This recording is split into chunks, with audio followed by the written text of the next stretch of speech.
Hello, everybody. We are here in the Harpa podcast, and we asked Gina Soparlo from Mitacs to stay here with and explain more about what Mitacs is doing. Gina, thank you so much for coming. Can you introduce yourself for us? Of course. Hi, my name is Gina Soparlo. I am the Senior Advisor for Global Market at Mitacs. What that means is that I take Mitacs' amazing national infrastructure in Canada, and I create infrastructure and pathways for international collaborators, both on the private and academic side, to access Canadian counterparts. Nice. Can you explore more about the company, about Mitacs? Definitely. So Mitacs is a Canadian national not-for-profit. It's 25 years in operation and has almost $1.5 billion of Canadian public money, which is being invested into innovation projects between companies and their academic innovator counterparts. We are able to support companies in any sector, support interns and students in any discipline to work together to find solutions to the gaps in companies, but to also help them find pathways to new opportunities that they want to explore. The exciting thing, obviously we're here in Brazil, is that Brazilian companies and universities and post-secondary institutions can actually access our funding to do bilateral collaboration projects with their Canadian partners. Amazing. And why you choose FIN Brasil, this event, to what's happened? Why you choose this event? Absolutely. So FIN Brasil, this is actually my first time at FIN Brasil, and I'm so happy that FIN Brasil 2024 is the one that I chose. I think it's very obvious that not only Brazil, but Brazil and Canada are in a super expedited momentum up to the peak of their bilateral collaborations with some of the big events happening this year and next year. So we have COP30, G20, the bilateral Joint Licensing Technology Commission between Canada and Brazil, which are all high-level policy events that are going to trickle down and really meet people at the micro level to push those innovation projects forward. Because FIN Brasil is so cross-cutting, not only in its international exposure, but just in the sectors, this really felt right to be able to come here and have conversations with people that will help put the Canada and Brazil collaboration at the forefront of innovation just globally. Amazing. The question I want to know is, example, when someone wants to internationalize, what is your advice for this startup? Definitely. So I would say there's a few big things, and there's three main points I think people really need to think about. The first point is definitely do your research. And the good news is that most governments, most global public agencies are dedicated and have opportunities available for companies to use the world's, or the globe's most sought after commodity, which is talent. And so to do your research, find those funding opportunities that allow you to use interns and students and talent to do your research, whether it's a market entry strategy or a business development strategy or adapting your talent and your tech to a new market. Make sure you're doing those things and find the ways and the money that will allow you to do that through internship. The other thing is, I would say, is know your team. And I don't mean your team inside your company. I mean your team outside of your company.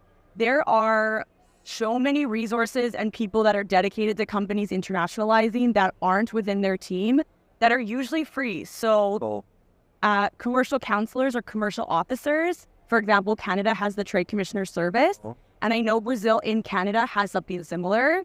There's many chambers of commerce, like the Brazil-Canada Chamber of Commerce, or boards of trade that, again, are dedicated to the success of companies having that bilateral internationalization vitality. And then the last thing I would say is collaborate. So find people in those markets that you can do joint ventures with. It's a nice way to kind of soft land, get a little bit of a social license, and to grow your network and market so that once you actually do internationalize fully, you already have those connections and you've already done a little bit of a toe dipping into the lake, so to speak. Nice. And this is what is I saw many Canadians here. I think they are being supported by Mitacs. Some people from the Conestoga College, they have a venture lab for startups there. And this part of collaboration is funny because I saw these people doing collaboration. And what is happening between Mitacs and the venture labs like Conestoga? Exactly. Yeah. So you're right. Mitacs is very dedicated to helping Canadian knowledge-based or innovative companies to really scale and be at the forefront of innovation through international collaborations. And one of the programs that we have available to do that is called the Mitacs Entrepreneur International Program. And that company actually gives startups funds to get into a new market, to meet potential collaborators, to potentially seek investment, to meet potential buyers and or opportunities for export and import.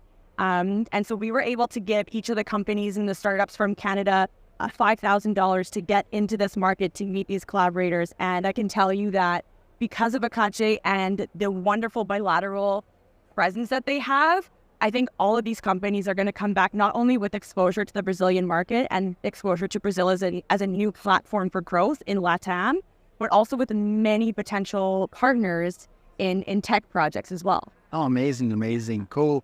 My question is, everybody see Canada has a cold place. What about Canada you can share for Brazilians that we don't know? It's such a good question. Well, you mentioned cold, and even though Canada might be cold for, let's say, 6 or 7 months of the year, and not as cold as you think it is, maybe cold, not frozen. And what do I mean by that? We're very warm. It's a very warm culture, both socially but also politically.